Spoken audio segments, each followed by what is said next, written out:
Halo teman-teman semuanya, apa kabar? Semoga dalam keadaan yang baik, dalam keadaan yang sehat ya. Dan saya mau ucapin nih, selamat datang di program pertama M-Podcast bersama dengan rekan-rekan dari Universitas Kristen Maranatha.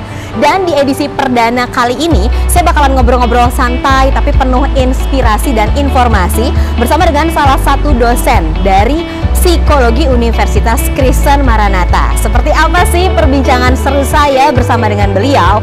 Nah, jadi sekarang kita langsung yuk menuju ke 65 Coworking Space yang masih berlokasi di Universitas Kristen Maranatha.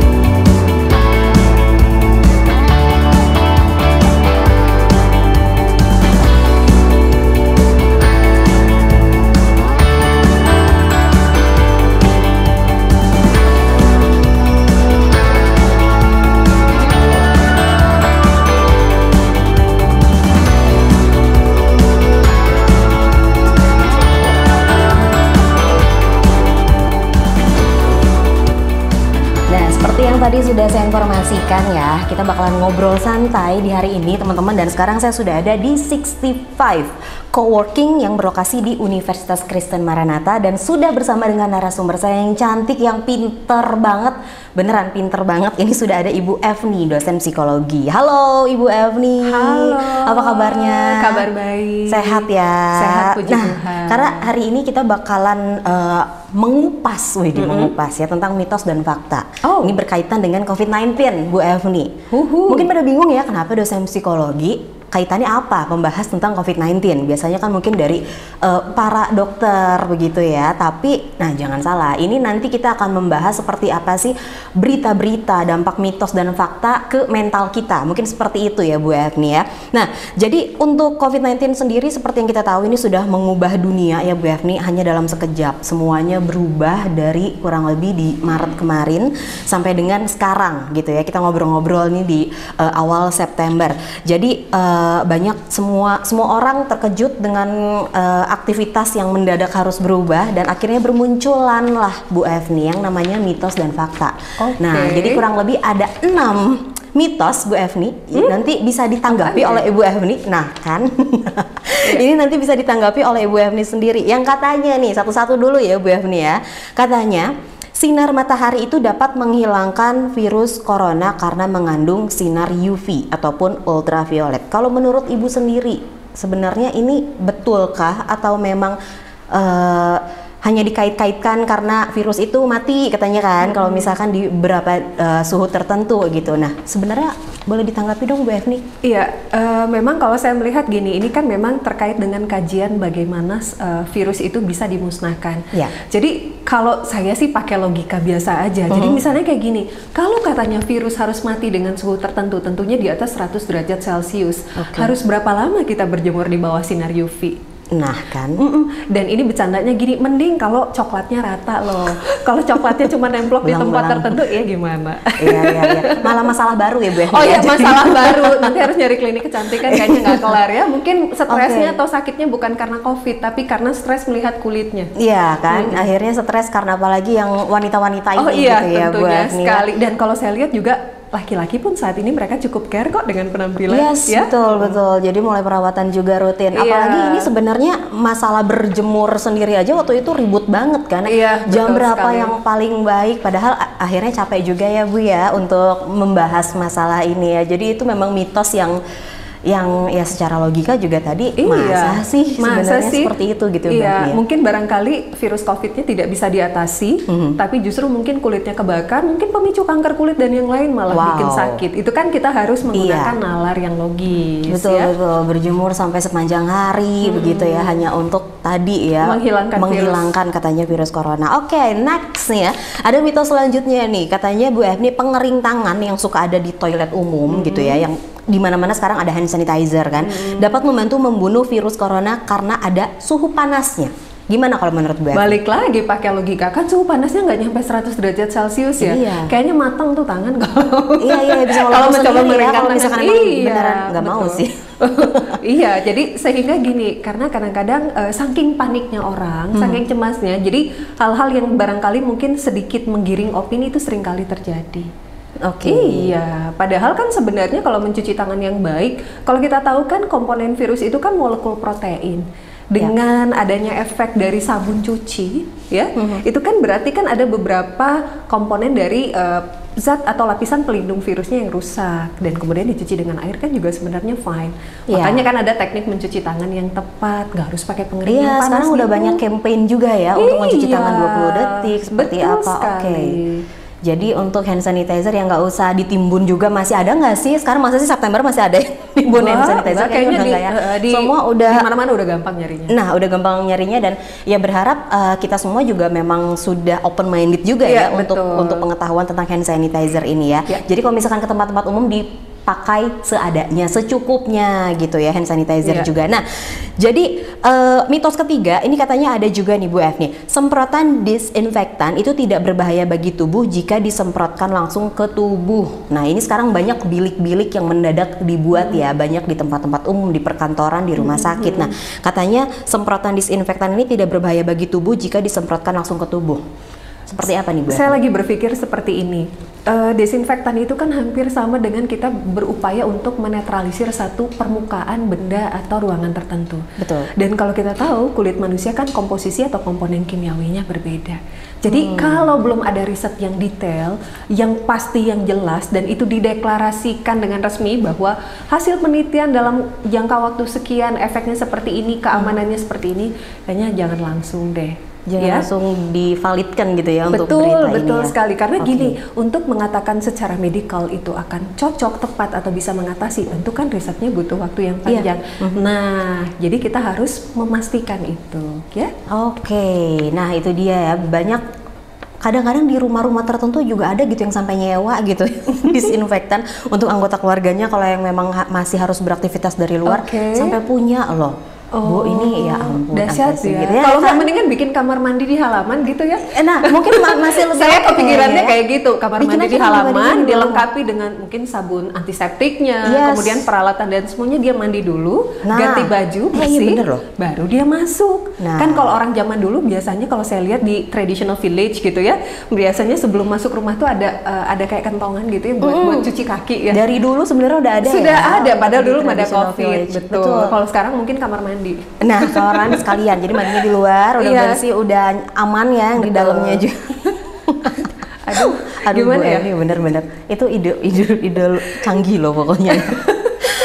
Yang keempat, mitos keempat Bu Eni, katanya virus corona itu bisa menular lewat paket kiriman. Nah, ya berhubung sekarang kita semuanya serba online, belanja pun online kan akhirnya ya. Nah, ini untuk paket-paketan, mungkin untuk kita membeli makanan dari transportasi online begitu.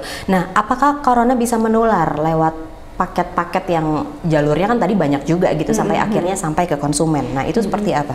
Sebenarnya gini, kalau misalnya untuk sampai virus corona, kita juga harus lebih menggunakan kembali logika dengan tepat. Tetapi kalau mungkin paketnya ada kuman sih iya ya. Karena kan kalau seandainya kuman itu lebih common, lebih umum. Jadi nggak ada salahnya. Mungkin bukan hanya karena faktor corona, tapi kita mengantisipasi dari kuman, ya nggak apa-apa sih paketnya. Nah, tadi pakai desinfektan, benda paket, dan tapi tetap harus berhati-hati kalau itu makanan. Jangan juga misalnya paket yang datangnya adalah sayuran karena belanja online, di desinfektan dulu aja ya. Apa yang terjadi, sedangkan itu awalnya adalah sayuran organik yang akan dimakan. Iya kan, kita harus berpikir karena ada proses pematangan. Ketika dimasak pun tentu kan kuman akan mati ya. Jadi berpikirlah kritis ya, menggunakan karena logika dengan tepat. Saya suka banget tadi kalimat Bu Evni ya. Ya, jadi itu tantangan kita. Jadi jangan ketakutannya yang paling depan begitu sampai akhirnya tidak bisa berpikir logis ya. Nah, yang kelima katanya ada mitos juga meletakkan bawang. Nah, ini udah mulai nih yang begini-begini nih, biasanya mitosnya tuh yang udah lumayan lampau ya. Meletakkan bawang di sudut-sudut rumah dapat menghilangkan virus corona. Saya sempat juga sih mendengar berita ini teman-teman, tapi nggak saya gali lagi dan masa sih gitu kan. Nah, jadi Bu Evni sempat mendengar juga mitos seperti ini? Sempat, bahkan sebelum COVID loh. Jadi bawang itu ditempatkan di sudut-sudut rumah, katanya virus flu kalau dulu ketika lagi musim flu batuk pilek itu kalau nggak salah tahun lalu gitu ya, itu beredar di beberapa grup WA, nggak tahu sumbernya dari mana dan pertama ngirimnya siapa. Nah itu sebenarnya seperti apa sih kalau tadi ya secara logika lagi deh, atau secara medikal mungkin bisa dijelaskan apakah memang bawang ya, kita tahu bawang tapi kalau dimakan ya bukan hanya disimpan, antioksidan kan. Iya, tapi kalau untuk disimpan di pojok-pojok rumah itu, kalau saya kembali berpikir ya mendingan nyimpan aromaterapi deh kayaknya. Iya loh, baru tadi mau bilang bau bawang di seluruh rumah, mau fungsinya untuk apa ya? Gitu. Iya betul sekali, padahal kalau seandainya kita konsumsi dalam porsi yang pas sesuai dengan anjuran dari nutrisionis itu kayaknya lebih baik. Ya, untuk dikonsumsi. Betul, daripada menyiksa diri kita dan keluarga gitu ya, ditaruh di rumah, wih dahsyat banget. Bener loh, itu nanti takut ada binatang-binatang aja sih kalau saya tuh. Karena ada bau ini ya? Iya, karena ada baunya. Dan yang terakhir, obat kumur katanya dapat menghilangkan virus di mulut secara cepat. Nah, apakah virus corona atau virus yang lain juga? Kalau saya tahu obat kumur itu kan antiseptik, itu untuk kuman ya? Bakteri, kuman, betul sekali. Dan tentunya kan ada beberapa part yang berbeda antara kuman dan virus, dan itu yang harus kita pahami. Jadi makanya memang tentunya tadi kejernihan dalam proses berpikir akan membuat kita lebih sejahtera selama pandemi COVID. Dan itu adalah tantangan terbesar untuk orang-orang saat ini karena kita tidak bisa membendung informasi.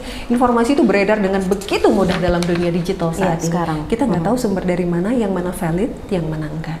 Jadi makanya ini informasi penting untuk kita. Artinya jangan mudah tersugesti begitu dapat informasi. Ada strategi yang bisa kita lakukan. Nah, ada strategi yang bisa kita lakukan ya. Ini juga yang tadi udah sempat pas kita lagi brainstorming juga ya, ngobrol-ngobrol, dan menjadi sangat menarik karena terus udah mitos-mitos ini yang beredar seperti apa. Kita tidak bisa tadi membendung berita ya.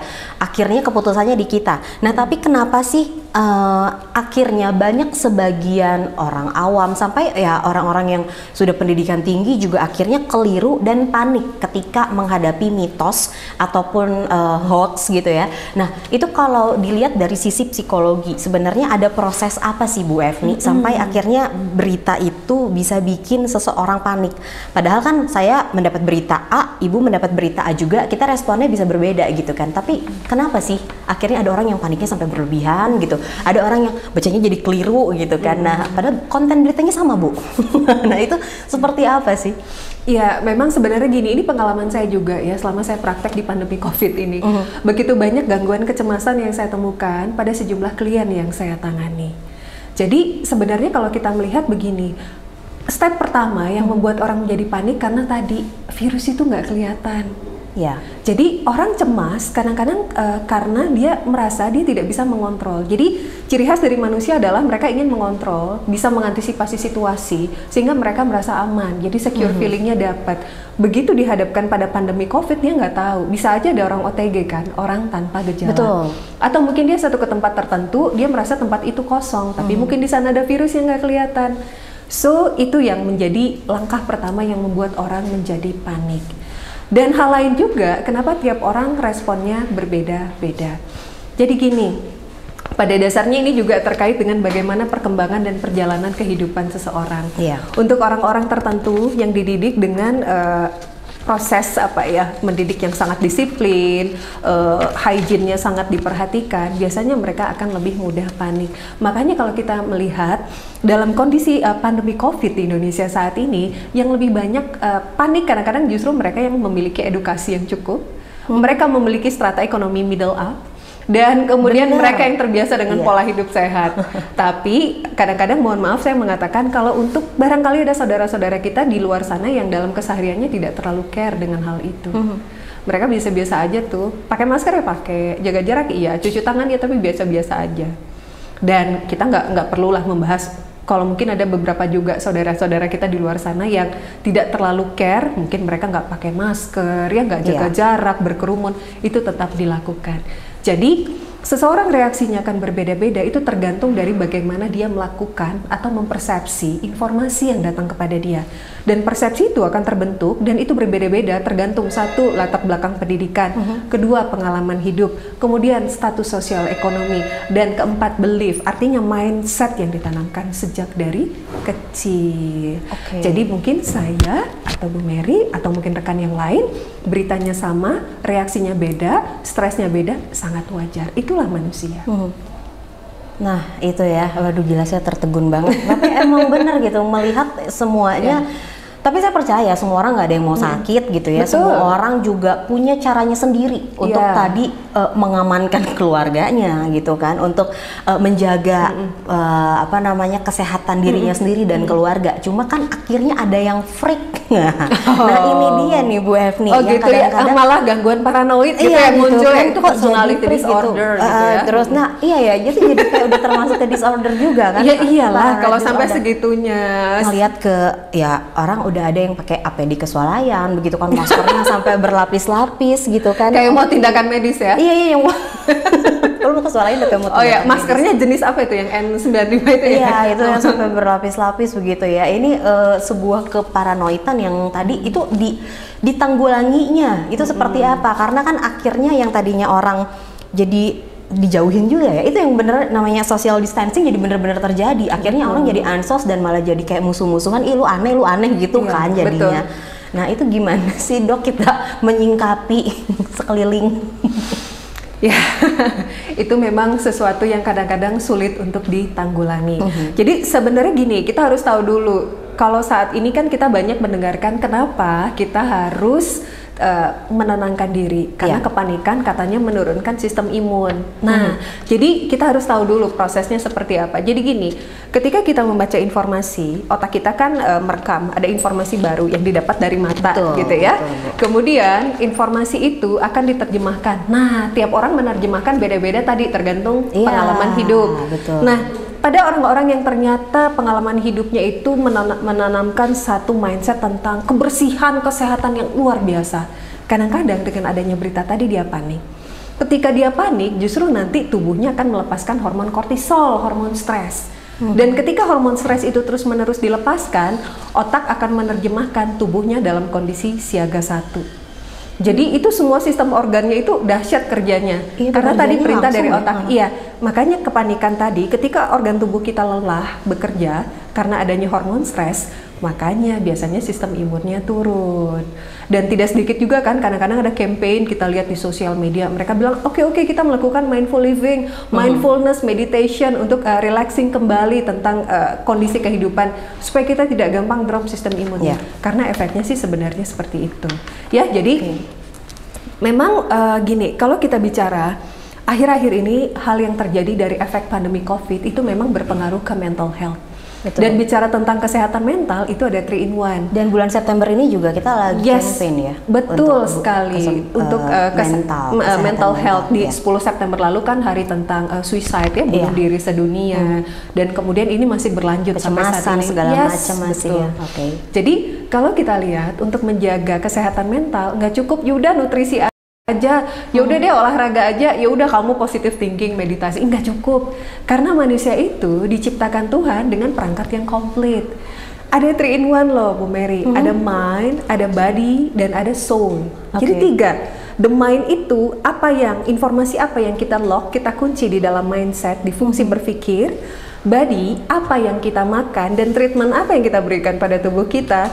Dan soul, sisi spirituality of life, kan ini juga punya kontribusi loh terhadap sistem imun. Seru nggak sih bahas ini? Penasaran nggak? Iya loh, ini 3 dan semuanya bukan level-levelan ya, semuanya memang kesatuan. Betul sekali, jadi kita nggak bisa cuma kasih treatment hanya ke salah satu, tiga-tiganya harus ada. Dan ketika ini dilakukan dengan langkah-langkah sederhana aja deh, langkah kecil yang bisa kita lakukan pada diri kita pribadi dan keluarga, itu ternyata cukup efektif untuk menjaga sistem imun. Nah ini mungkin bisa kita bedah satu-satu kali ya. Nah tadi ada mind, body, and soul. Ini tidak ada yang paling penting komposisinya mana yang harus dikasih makan duluan, tapi ini tiga-tiganya memang harus balance dan bersamaan kita lakukan. Nah mungkin boleh satu-satu dibahas Ibu Efni, seperti apa? Dari sisi the mind ya.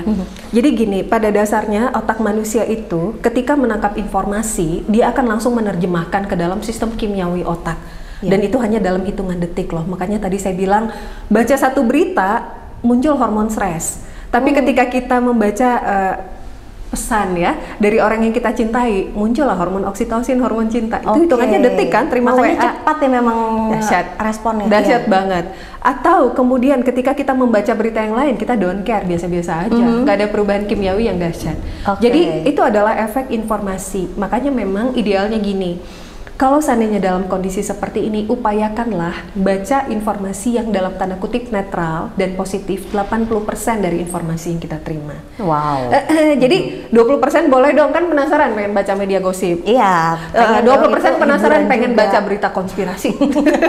Boleh, nggak apa-apa. 20% only. Karena gini. Tapi yang terlalu besar komposisi untuk tadi gitu karena kan memang to keep everything in balance ya. Jadi artinya otak kita tuh butuh informasi yang variatif. Tapi kalau 80% beritanya netral dan baik, itu akan lebih bagus. Tentunya berita netral, baik dan valid itu kan kita harus lihat dari sumber-sumber yang terpercaya. Bahkan kadang-kadang pakar pun bisa keliru. Jadi dalam arti begini, kalau seandainya ada satu sumber valid, berdasarkan riset tertentu, sudah divalidasi oleh lembaga tertentu yang terverifikasi gitu ya. Kemudian informasi ini juga adalah informasi yang membuat kita memiliki satu pengetahuan yang baik, that's fine. Gitu ya.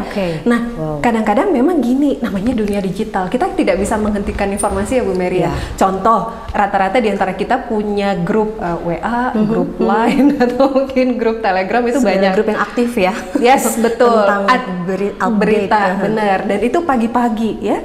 Be careful. Kenapa? Karena berita-berita tadi bisa jadi ada yang valid, bisa juga ada yang iseng kan. Sebenarnya gini, kadang saya juga tidak bisa menyalahkan orang yang menyebarkan hoax. Kadang-kadang iseng aja buat seru-seruan, tapi kadang itu penyakit juga nggak sih? Enggak, dia sebenarnya seru-seruan doang. Enggak sampai gangguan, cuman hal yang dilupakan manusia adalah dia bercanda sebenarnya. Dia bercanda, dia lupa dampaknya itu kadang-kadang dahsyat. Nanti setelah itu klarifikasi minta maaf banyak kan kayak gitu. Iya.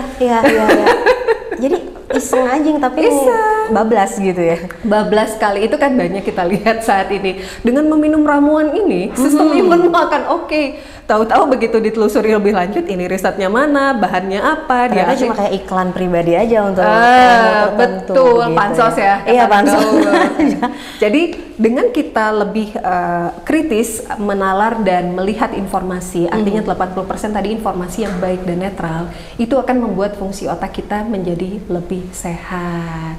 Itu dalam aspek the mind tadi. Ya, jadi caranya itu aja ya, untuk kita bisa memfilter bacaan informasi yang masuk ke kita. Itu ya kita tahu lah ya, pasti semuanya udah dewasa dan kita tahu ya informasi mana yang memang layak gitu untuk kita konsumsi. Tapi bukan berarti tadi untuk baca berita, untuk baca apa tadi jadi nggak boleh, tapi boleh. Nah, komposisinya diatur. Komposisi diatur. Nah, satu hal lagi, kadang-kadang yang lupa kayak gini. Ketika kita tidur, ya gelombang otak kita delta, nyenyak kan kita, bangun. Jadi dari tidur ke bangun, ini saya temukan ciri khas kita manusia di era digital. Bangunnya itu masih 3/4 bangun deh saya bilang. Tapi begitu alarm bunyi kan dari smartphone, kita ambil smartphone, kita langsung baca berita. Kebayang nggak? Gelombang otak kita masih di level alpha, itu sama dengan gelombang setengah terhipnosis. So, kalau seandainya kebetulan berita yang kita baca tuh dari smartphone itu adalah tadi hoax, mitos, dan hal-hal yang menakutkan, dia akan terkunci kan di subconscious mind. Itu jadi pemicu takut. So, bangun tidur jangan cek smartphone dulu. Iya, bangun tidur ya jangan begitu. Ya, jadi bangun tidur ya sesuai dengan keyakinan. Kita boleh berdoa, kemudian smile to ourselves, tersenyum pada diri kita sendiri, dan siapkan betul fungsi otak kita. Jangan maksakan langsung duduk ketika buka mata ya. Tenang dulu, pelan-pelan. Ketika sudah lebih ajak, kita duduk, kemudian baru berdiri. Ya terserah mau melakukan aktivitas apa. Jadi itu dalam aspek the mind. Cara-cara sederhana yang harus kita tahu untuk keseharian kita, Bu Mary. Bisa langsung dipraktekin ini ya? Iya, bisa banget. Kan sering banget kebangun gitu, hanya mungkin karena ingin ke toilet atau apa, tapi ngelihatnya tuh langsung notif ya dari grup tertentu gitu. Syukur kalau isinya memang hal-hal yang baik, yang bikin happy. Tapi kalau misalkan itu memang berita-berita yang kurang baik, tengah malam udah langsung susah tidur lagi gitu kan, itu jadi panjang efeknya untuk ke hari itu ya. Dan katanya Bu, kalau misalkan pagi-pagi mood udah berantakan itu katanya suka ngefek ke sepanjang hari. Oh iya, betul. Iya ya, jadi betul sekali. Memang itu kenapa tuh bisa seperti itu? Jadi start awalnya itu kajian di Law of Attraction yang bicara tentang itu. What you think, what you get katanya. Jadi pagi hari chaos, all the day will be chaos katanya gitu. Itu kalau dari perspektif itu. Tapi sebenarnya kayak gini, kalau seandainya dari sudut pandang psikologi kita melihat gini, ketika di pagi hari itu tadi kan ada interaksi dari proses berpikir dan sistem kimiawi tubuh. Ketika itu tidak kita kendalikan dengan baik di pagi hari, itu kan membuat tubuh kita tidak ready menghadapi sejumlah challenge yang ada sepanjang hari. Betul. Itu yang membuat kita menjadi chaos. Karena memang kita nggak siap ya untuk bisa menerima apapun. Betul.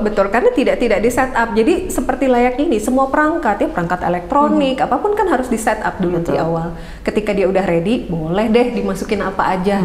Kayak komputer kan gitu. Semua memang persiapan itu harus sekali. Wow. Ya. Nah, itu main, dan tadi saya kira tuh kayak hal-hal yang bagaimana ya untuk bisa kasih makan tentang main itu. Ternyata hal-hal simpel aja.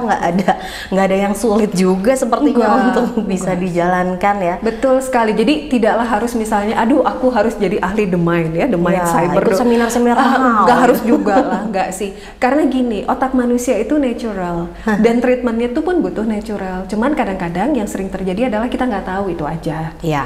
Belum tahu ya? aja. Jadi nggak harus cara-cara spektakuler loh Bu Mary. Dahsyat banget. Aduh gimana dong aku tidak bisa menghipnosis diri aku, jadi the mind aku chaos. Nggak juga kali. Saya sulit untuk meditasi juga kurang fokus atau gitu apa ya. gitu kan. Ternyata ya tadi ya, cara sederhana membaca berita-berita yang baik saja itu sudah bisa mempengaruhi sebenarnya untuk ke mind kita. Oke, itu kurang lebih untuk yang mind. Mungkin nextnya kita ke body deh, tentang asupan, tentang yang kita pilih setiap hari itu kita konsumsi, Bu. Betul sekali. Jadi sebenarnya gini, kalau kita melihat bahwa ada kan beberapa quote yang mengatakan you are what you eat katanya. Yes. Kamu seperti apa tergantung yang kamu makan, itu betul. Jadi memang gini, di era modern saat ini kan kita biasanya rata-rata pemakan segala ya. Iya, apalagi udah semuanya work from home ini ya. Iya betul sekali. Aduh, semua hal pengen kita coba terkait dengan makanan. Memang gini, kita harus tahu juga ketika kita mengunyah makanan, tubuh kita akan memproduksi serotonin hormon. Serotonin hormon tuh bikin kita kalem, adem, enak. Makanya biasanya kalau orang-orang lagi makan jinak deh. Iya benar. Coba segalak apapun orang lagi makan jinak ya. Kenapa?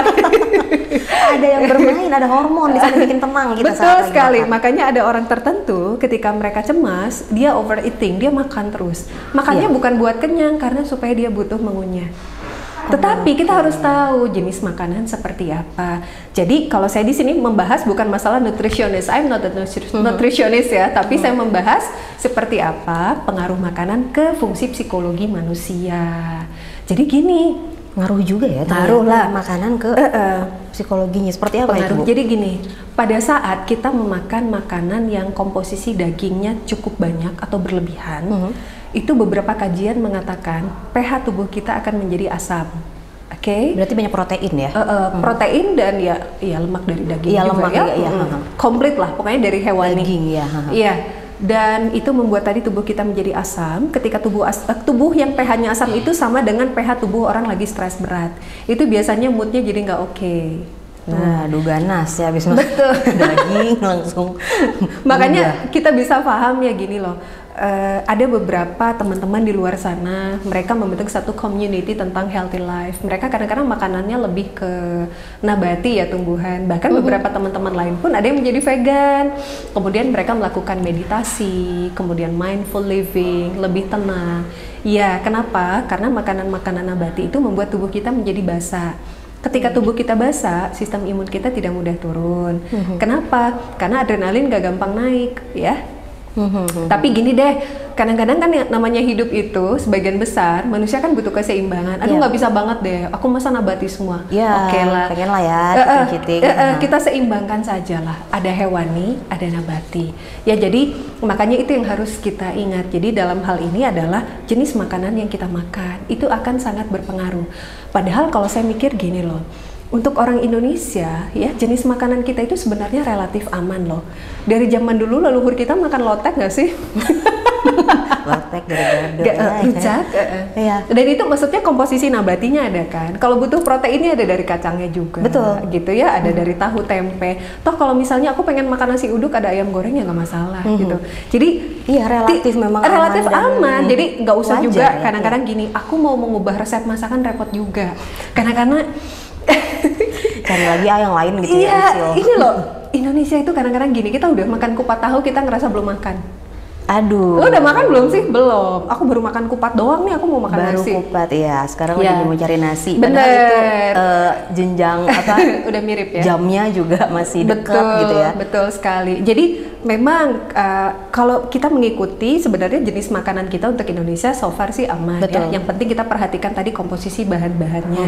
Cuman memang kadang-kadang tantangan terbesar untuk kita orang Indonesia karbohidratnya cukup banyak. Iya, karbohidrat kan gula, itu kan meningkatkan aktivitas otak, makanya kadang-kadang jadi overthinking kan pemicu cemas.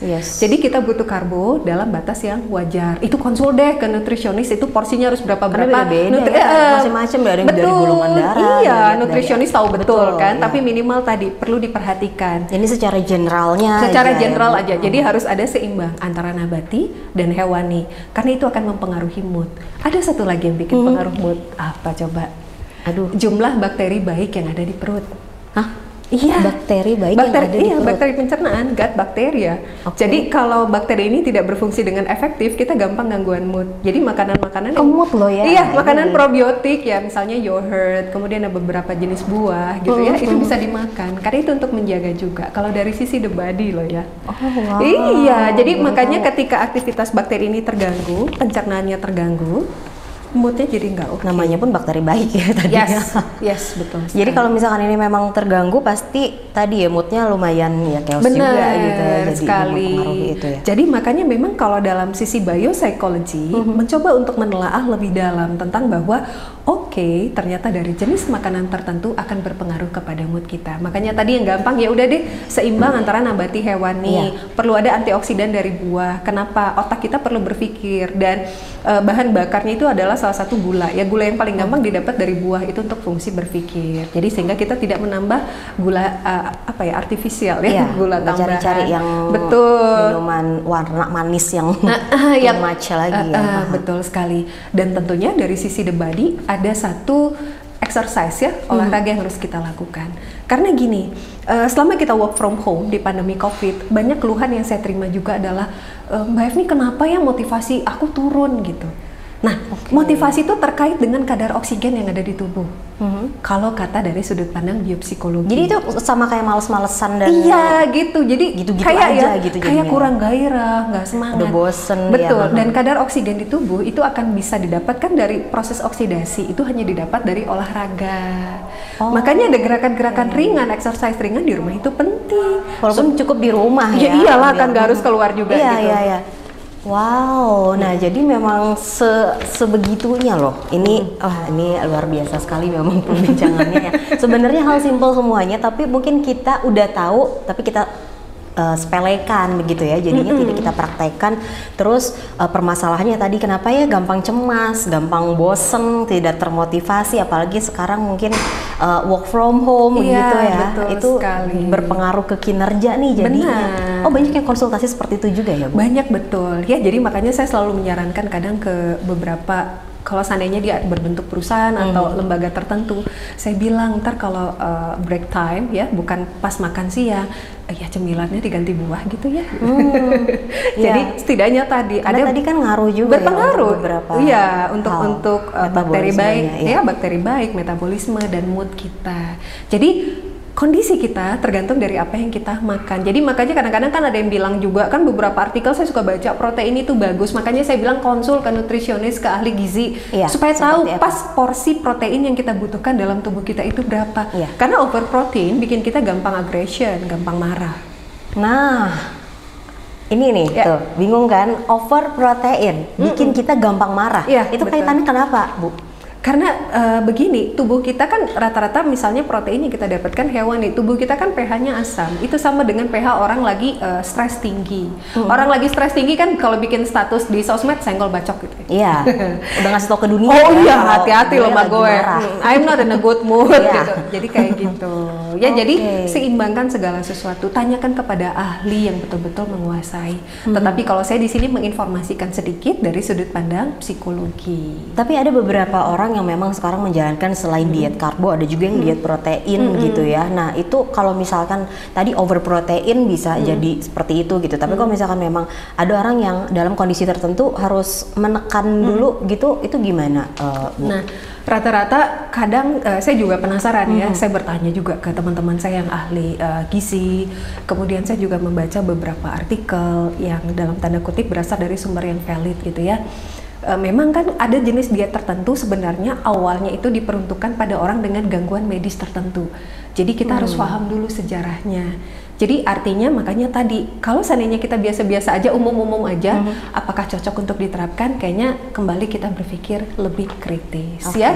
Jadi segala sesuatunya itu dilakukan dengan lebih kritis. Jadi kalau saya prinsipnya gini, ya udah deh, kalau kita biasa-biasa aja, tidak ada di dalam satu kondisi medis tertentu, lakukan hal yang biasa-biasa aja deh, yang common aja. Iya betul, betul. Sehingga begitu ada diet ini, diet itu, tadi jangan langsung tersugesti. Kan kita punya nalar kritis, sehingga apakah itu betul-betul cocok atau tidak dengan kita. Nah itu ya, tapi ada juga mungkin yang profesi-profesi tertentu. Tadi sempat ngobrol-ngobrol juga sama Bu Evni, ada yang memang mengharuskan untuk proteinnya justru harus dinaikin begitu ya. Pada atlet ya? Iya, pada atlet gitu kan. Kita juga sering mungkin ngelihat PT-PT begitu di tempat gym kan, bagaimana mereka bahkan sampai pakai asupan khusus untuk meningkatkan tadi yang namanya protein. Itu efeknya berarti jadi gimana sih Bu biasanya? Iya, jadi sebenarnya gini, karena untuk bodybuilding, untuk atlet yang sedang aktif, mereka memang butuh itu.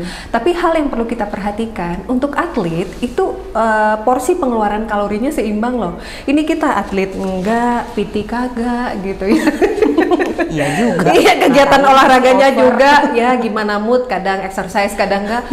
Ya perhatikan juga gitu. Jadi biasa-biasa aja dulu deh. Jangan ikut-ikutan juga, karena yang lain lagi, wah itu dada ayam di grill dan kita juga gitu. Tapi ya perhatikan juga butuh untuk itu apa tidak gitu betul ya. Sekali. Karena tadi ini kan untuk ke badinya itu sendiri ngaruhnya lumayan panjang loh ini teman-teman ya. Nah itu seputar tentang body dan ini tentang soul. Nah ini kan mungkin beda tipis main dengan soul. Apa bedanya nih kita harus kasih makan mereka ini gitu kan? Sebenarnya ada perbedaan. Kalau the mind tadi ke proses thinking, artinya berpikir ya. Nah kalau soul kita bicara spirituality. Spirituality bukan bicara religion ya. Karena gini, tiap religion mereka punya the way, caranya sendiri untuk mencapai the spirituality of life kan gitu. Tapi kalau secara general aja deh, untuk mencapai spirituality kan kita bicara tentang makna hidup. Jadi kalau kita bicara tentang soul, itu berbicara tentang bagaimana manusia berperilaku dalam kehidupan. Nah, jadi tentunya dalam hal ini gini, saya pernah membaca ya satu kajian eksperimen. Dia melakukan eksperimen terhadap sejumlah orang, ini di Amerika. Sejumlah orang yang mengalami depresi. Treatment medikal sudah dilakukan, obat-obatan diberikan, ya kemudian nutrisi yang baik dikontrol oleh nutrisionis itu sudah. Tapi mereka belum menemukan makna hidup yang membuat mereka kayaknya untuk bangkit tuh takes time, prosesnya agak sulit. Apa yang dilakukan? Jadi sederhana kok eksperimennya. Jadi terhadap sejumlah orang yang depresi tadi, itu mereka diminta untuk melakukan minimal satu kebaikan setiap hari. Si A punya kelebihan finansial, oke deh, dia charity ke lembaga-lembaga amal ya, berbagi dari kemampuan finansial sedikit dari yang dia mampu sesuai dengan keikhlasan hatinya. Si B ternyata dia nggak bisa ngapa-ngapain, tapi dia ingin berbuat baik, dia bersih-bersih di sekitar tempat rehabnya, kayak bersih-bersih, bantuin tukang tamannya gitu ya. Si C dia bisa masak. Memang kan orang dalam kondisi depresi ya boro-boro gitu ya, tapi setidaknya dia didampingi, yuk apa yang bisa kamu bikin hari ini? Dia bilang, aku cuma hanya bisa bikin satu omelet hari ini. Oke, kamu kasih ke tetanggamu. Giving. Jadi mereka diminta untuk melakukan hal-hal baik yang sifatnya sederhana sesuai kesanggupan mereka. Yang mereka bisa juga memang ya, nggak usah aneh-aneh, nggak usah cari yang susah-susah ya. Apa yang terjadi? Yang terjadi adalah dalam 14 hari, dalam 2 minggu, kondisi mental mereka jauh lebih membaik. Kenapa? Karena hormon kebahagiaan mereka meningkat. Mereka lebih happy juga. Yes, betul. Ini selaras dengan anatomi otak loh. Part atau bagian yang mengurusi tentang human life, ya itu ada di limbic system, itu cukup luas areanya. Jadi memang Tuhan ciptain manusia untuk memiliki cinta kasih, membantu, kebersamaan. Itu memang udah ada. Itu udah ada polanya. Tadi mau berbicara tentang religion apapun. Iya, betul. pasti akan membahas tentang arahnya ke sana gitu kan. Jadi dengan melakukan seperti itu, dengan giving, dengan memberi, mereka menemukan kebahagiaan. Jadi kalau bicara tentang soul, artinya soul itu berbicara tentang jiwa kita. Treatmentnya adalah tadi melakukan hal-hal yang berhubungan dengan kebaikan dalam sisi kemanusiaan. Sederhananya itu saja sih. Oke, itu sudah dipraktekkan begitu ya. Betul dan sekali. Memang efeknya juga sangat terlihat ya. Sangat terlihat. Mereka lebih happy, padahal ya maksudnya nggak dikasih obat apa-apa juga ya. Betul mereka sekali. Kayak self healing aja gitu kan dengan diri mereka sendiri sebenarnya. Benar. Dan dengan berbuat baik kepada sesama manusia, oksitosin hormon kasih sayang itu akan meningkat di tubuh. Oksitosin hormon ini berpengaruh, berpengaruh pada sistem imun. Kalau kita saat ini ada pandemi COVID gitu ya, kita butuh imunitas ya udah jelas pasti seperti itu. Dan oksitosin hormon itu kalau buat nggak cuma wanita sih, pria juga butuh. Itu anti aging loh. Oh, nah ini kan. Jadi setidaknya ya tidak juga sih, ya kita umur 50 aku pengen kayak 25 nggak gitu juga. Tapi setidaknya tahap tadi ya proses pematangan atau pertambahan usia tidak membuat tubuh kita menjadi lebih drop ya, karena ada anti agingnya. Setidaknya tubuh kita masih lebih bugar dan fit dari dalam loh ya, nggak usah nyari-nyari gitu paket-paket anti aging yang mahal ya Bu. Oke, nah itu dia tadi tentang mind, body, and soul yang ternyata sangat erat ya kaitannya untuk ke imun tadi. Benar sekali. Jadi makanya memang gini Bu Mary, karena kajian biopsikologi bicara tentang mind, body, and soul, kami di Fakultas Psikologi Universitas Kristen Maranatha ini membekali, ada pembelajaran itu kepada mahasiswa. Kenapa? Karena harapan kami gini, ketika mereka lulus, mereka nggak cuma jadi saintis. Oke, aku punya pengetahuan ini, aku lulus dengan IPK sekian, aku bisa mampu ini semua teori tentang manusia ini. Tetapi kami selalu membekali dan mengingatkan mereka, pembelajaran yang kamu dapatkan dari mata kuliah ini untuk menekankan sisi humanity, sisi kemanusiaan. Karena sebaik-baik manusia adalah manusia yang bermanfaat untuk sesama, manusia yang penuh dengan cinta kasih.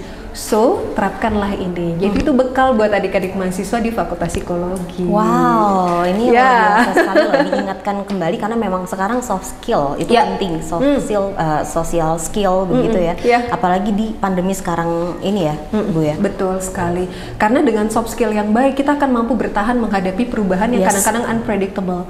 Ya, jadi makanya even physical distancing kita lakukan, tapi secara sosial hati ke hati kita tetap berhubungan. Nah, itu kan yang paling penting. Makanya memang saya juga selalu setuju dengan tagnya itu physical distancing ya, not social distancing. Betul karena itu malah sekali. jadi membuat unsocial, berjarak ya. Ketika manusia terisolasi secara sosial, lebih gampang depresi dan ekstrimnya kan bunuh diri. Kenapa? Karena dia tidak menemukan makna hidup, dia tidak merasakan cinta kasih, dia tidak merasakan affection dan kebersamaan.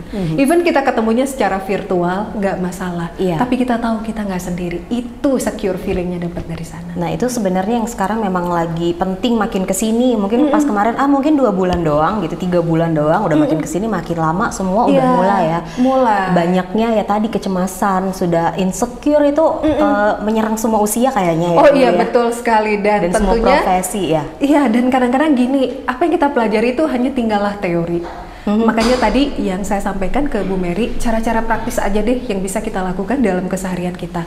So, kita tetap bisa memanage hidup kita supaya kita memiliki psychological well-being. Wow, nah ada cara praktis, mungkin ini menuju ke tips juga. Tadi bagaimana kita bisa menghandle. Mungkin di sesi awal tadi kan kita membahas tentang mitos-mitos gitu ya.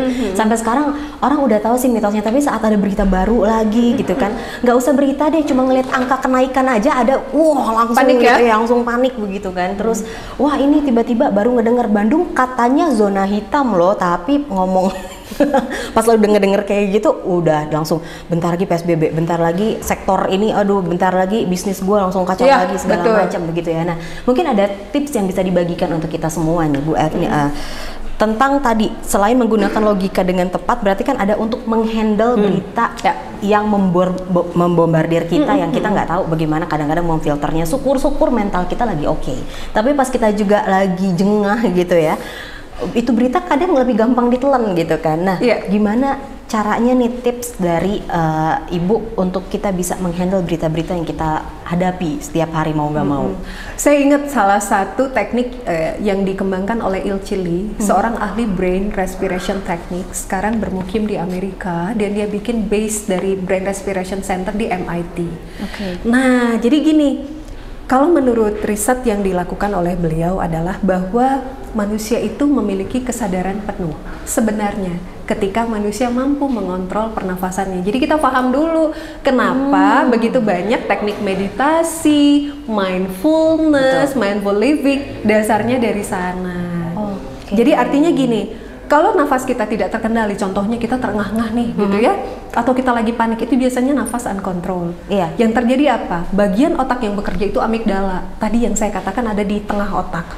Amigdala itu membajak logika. So, ketika kondisi kita sepanjang hari, sepanjang bulan, sepanjang waktu seperti itu, karena nafas tidak terkendali, dalam proses menenangkan diri tidak dilakukan, begitu dapat info, amigdala yang langsung rekam. Angka COVID naik, oke gila, berarti ini dahsyat, akan PSBB, lockdown, bla bla bla bla, dan serentetan kekhawatiran lainnya.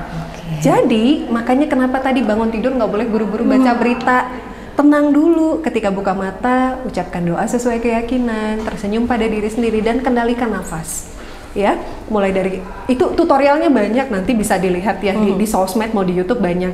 Tarik nafasnya seperti apa, dihembuskan kembali seperti apa, sehingga kondisi kita stabil dan tenang.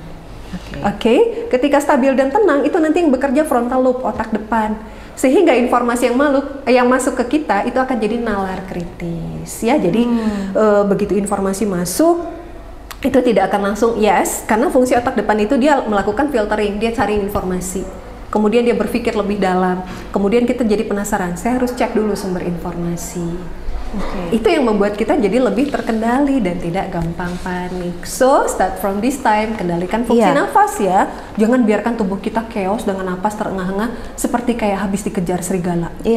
Padahal tadi cuma pernafasan aja yang uncontrolled. Betul, karena mengendalikan pernafasan, mengendalikan aktivitas otak sesederhana itu, tapi harus dilatih. Nah ini sebenarnya dilatih juga ya, nggak tiba-tiba jatuh dari surga gitu ya. Kagak. Langsung semuanya ya. Emang butuh latihan juga supaya tadi terbiasa. Jadinya untuk benar sih yang namanya panik gitu kan tidak bisa dihilangkan, tapi kita bisa atur supaya bisa minim ya. Benar sekali, karena kalau enggak amigdala membajak logika. Jadi begitu lihat berita nih, bangun tidur baru setengah nyadar, nyalain TV, tahu-tahu ada berita, ada angka COVID naik gitu kan. Oh my goodness, itu gelombang otak kita alfa. Ketika alfa, informasi itu kan akan masuk tanpa filter otak depan. Karena ketika gelombang otak alfa, otak depan rest, dia istirahat. Gue lagi istirahat, Bo, gitu. Masuklah itu ke subconscious mind, kan jadi pemicu kekhawatiran prasadar kita. Ternyata sejauh itu loh. Betul Jadi sekali. Itu yang serem kan? Nah makanya itu yang bisa menghandle juga kita sendiri. Dan itu bisa dilatih ya Bu ya? Bisa dilatih, dan tentunya katanya kalau untuk melatih itu minimal 21 hari berturut-turut. Boleh dong dibikin reminder di smartphone-nya dan kemudian dilanjutkan 21 hari secara rutin, tekun, itu akan terbentuk sebuah kebiasaan. Yes, betul sekali, karena 21 hari itu nanti sirkuit neurotransmitter otak dia akan bikin satu jembatan koneksi baru tentang latihan bernafas yang tepat tadi. Kemudian setelah itu dilanjutkan ke 3 kali 30 hari. Dan ketika ini udah dilewati, biasanya automatically dia akan jadi respon otomatis.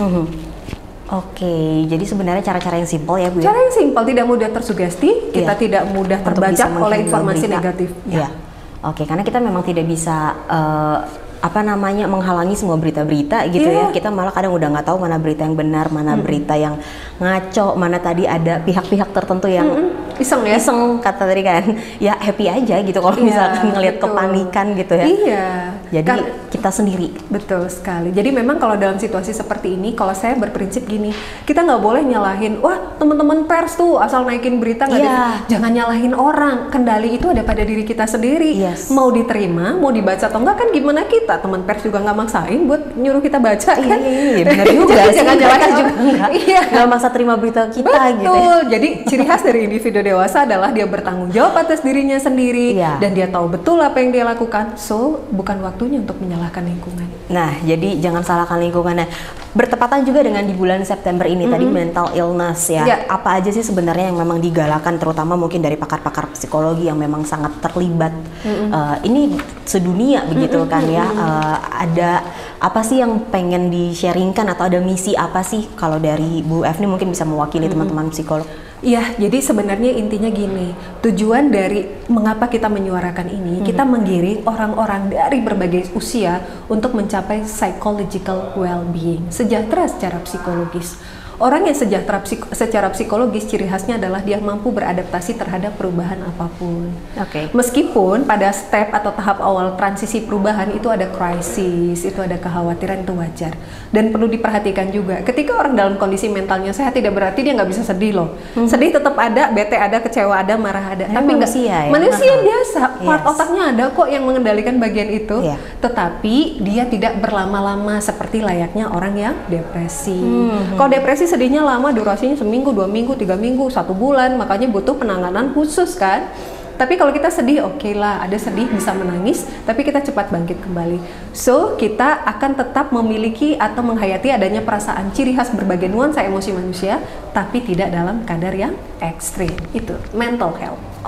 Mental health ya, dan ini juga sesuatu yang penting apalagi dengan pandemi yang memang ada di semua dunia, semua merasakan begitu. Tadi ya, goncangan, gangguan, tapi bagaimana tadi supaya kita tetap sehat juga. Banyak yang memang harus kita usahakan begitu dari diri kita sendiri. Betul sekali. Ibu Evni, mungkin setelah tadi kita sudah membahas tentang campaign dari teman-teman psikologi gitu ya, dosen-dosen juga, pakar-pakar. Kalau Ibu Evni sebagai dosen psikologi dari Universitas Kristen Maranatha, ini untuk Dies Natalis ke-55 di Universitas Kristen Maranatha, ada misi apa sih, message apa sih yang ingin terdelivered, terutama untuk semua angkatan begitu ya, keluarga besar Universitas Kristen Maranatha, seperti apa nih Bu?